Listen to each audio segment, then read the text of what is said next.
sometimes life throws us curveballs as mothers, as entrepreneurs, as parents, as psychics, whatever. What have you done when you faced these obstacles? How did you face it and get over them or through them? Well, I've certainly had my share as a member of the human race. We all have obstacles, right? Um, but my biggest obstacle happened when my son was 12 years old and was diagnosed with a psychotic disorder of schizoaffective disorder. He was a cutter. He was doing a lot of bizarre things, and we did not know what was wrong with him. But I am a trained and was a licensed psychotherapist, and so that's my world, and that's where I took him. So he went immediately to a psychiatric hospital. Fortunately, as a special ed teacher previously and then a psychotherapist, I was equipped to be very resourceful. And I managed over the course of the next 7 years to find lots and lots of different solutions for him, but nothing really helped. He was hospitalized 27 times, and I grieved the potential of his loss. On at least the first 2 years, we thought we were going to be planning a funeral. And so ultimately, all we were able to do was keep him safe. We never seemed to make real progress. And after all that time, I got introduced to a woman, and there's no accidents in this world. The woman who introduced me to her, I met the same week my son was diagnosed. So she was put in my path right at the beginning. And I don't know why, 7 years later, she then introduced me to her best friend. And this woman said she could help me, and I didn't understand how. And she said she was a Biofield Therapist, and I didn't understand what that was, but she said a couple of things that intrigued me about my son and that no one had considered or talked about before. So we brought him to her, and ultimately what she figured out was that my son was not psychotic, he was psychic. And so all these things he was seeing and hearing and feeling, and all the senses he was having in an exaggerated way, they were really happening. And it's just that none of us saw those things, so we thought he was crazy. And that is certainly the way our society has deemed to view these kinds of things, which it's my goal in this lifetime now to wake up the mental health community to this potential. It doesn't mean that every person that's mentally ill is psychic, but there are certainly situations where that is the case. So she spent about a year working with him, but within 3 months, he was off his medications and normalizing. And it was really miraculous, shocking to all of us, and life-changing in every possible way. When that was over, I forgot who I was. I had one identity at that point, and that was his mom. And my role as a wife and as a parent to my other child and everything else as an employee, I kind of didn't care about any of that, right? If it's your child, that's really all that matters. So she had to kind of put me back together again too. And in the process, she said, you're psychic. Also, your child doesn't generally just show up as psychic without another family, a parent, also having that. And I said, I kind of remember some stuff that happened as a child.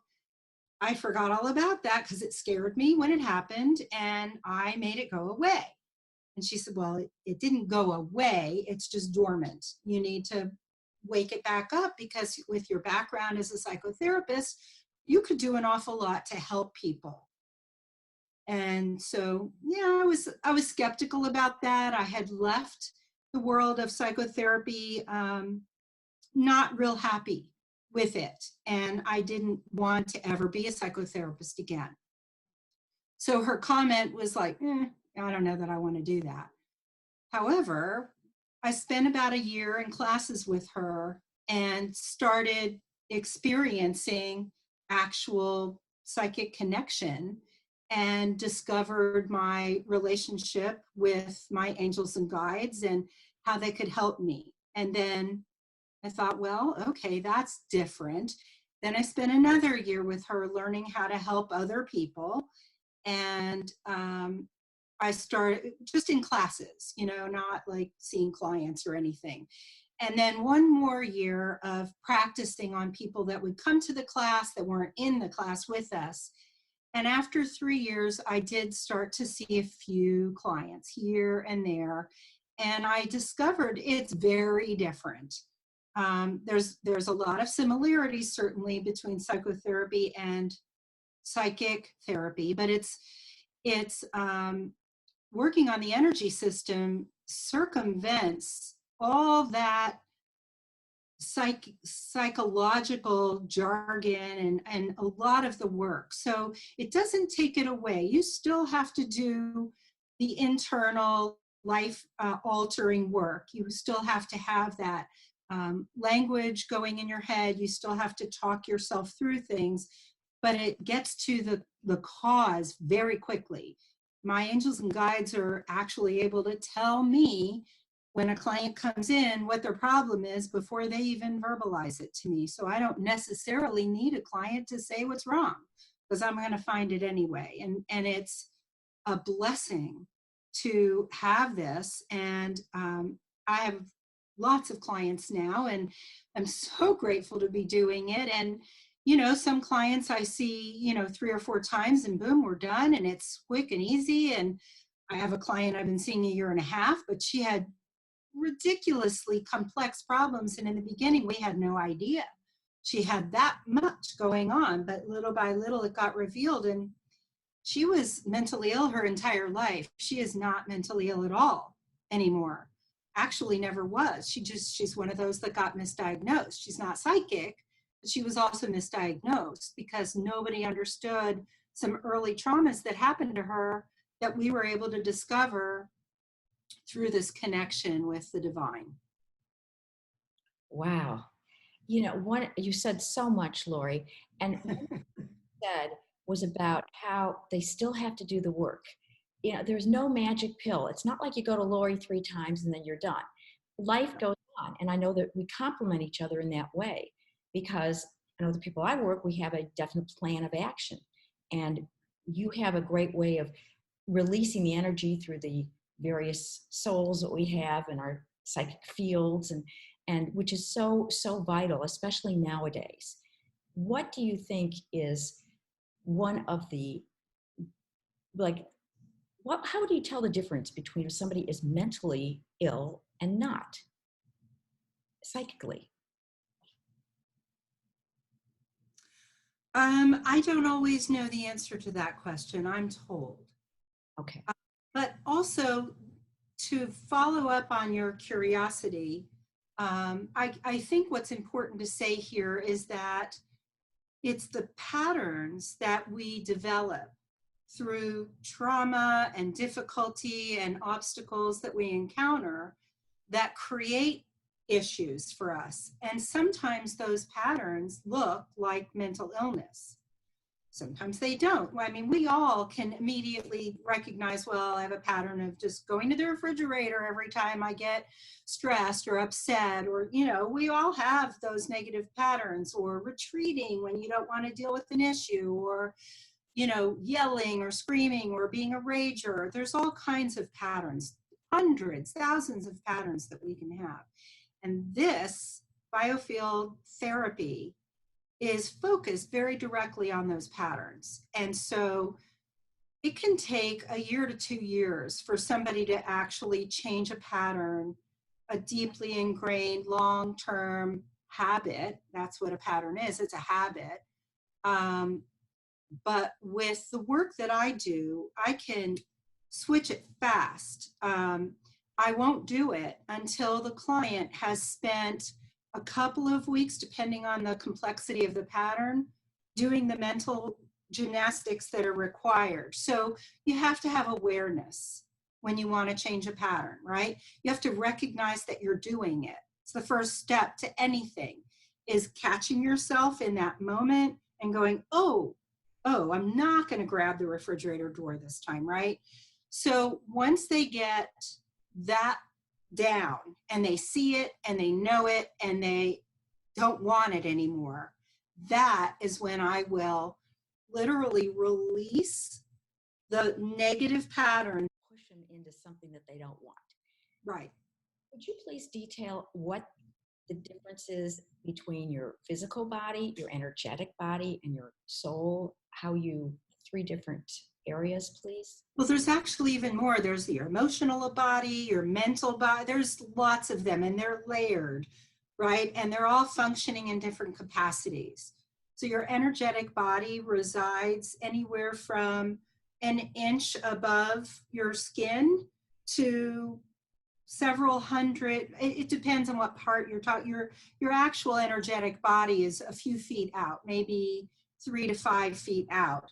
But your fields go even beyond that. So your fields can go up to maybe 500 miles, your far field, which is your field of dreams. And there's a midfield and a near field. So there's so many parts that who knew they were all there. You sure can't see them. But now I can feel them. I can experience them. I know when something's wrong.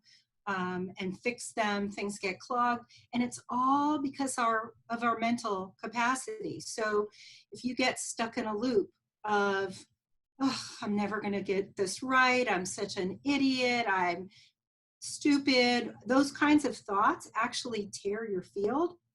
And when you have a tear in your field, you then can sustain injury in part of your energetic body, which that includes your chakras and all the channels that connect them together, and there's dozens of other parts too, and I'm not going to go into the details of it.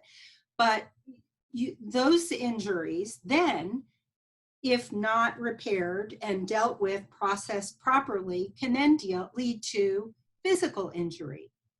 So for instance, I had a client who was referred to me by a massage therapist who was coming in with hip pain. And she was a runner, and the massage therapist was like, there's nothing wrong with your hip. I don't feel anything there. I think it may be more than that. And she came to me, and sure enough, I immediately was told that what happened is that 3 or 4 years prior, she had been through a divorce. And she went through the whole grief process and everything, and she had a therapist and dealt with all that. However, she never dealt with the actual betrayal that her former husband had perpetuated upon her. And so that injury was residing in her hip. And immediately she felt a release after our first session. Now it came back, it wasn't gone, excuse me. But over the course, I think we just worked together about 2 to 3 months. And it actually resulted in a pattern that she was trying to start dating. And she kept dating men who were cheaters. And that's what her husband had been. And so I had to make her stop dating completely, recognize the pattern to resonate with people who lie, and change that pattern to resonate with people who are honest. And then she really got it. She pulled that really into her, and I only had to fix that, I think, one time. And to do that is such a gift that you are giving to others, and I really honor that, and I thank you so much. I really do. And it's truly a blessing that I thank God for every single day. And honestly, I was not a giant like person of faith before all this happened, but the miracles just kept stacking up, and it was impossible to ignore. And so I have so much gratitude every single day that I can help others. And this is clearly my life's purpose, and God gave this to me for a reason. So, I'm ready to help whoever needs it. yes, and we go on our paths, don't we? It's we're similar and complement each other. And I'm such a proponent. I got to tell you that what Lori does is important work.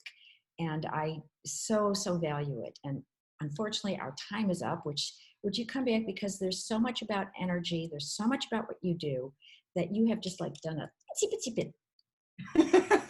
Of course, Jody, thank you so much. I appreciate the opportunity and our collaboration as well. Thank you so very much, Lori. I really appreciate it. Thank you for coming.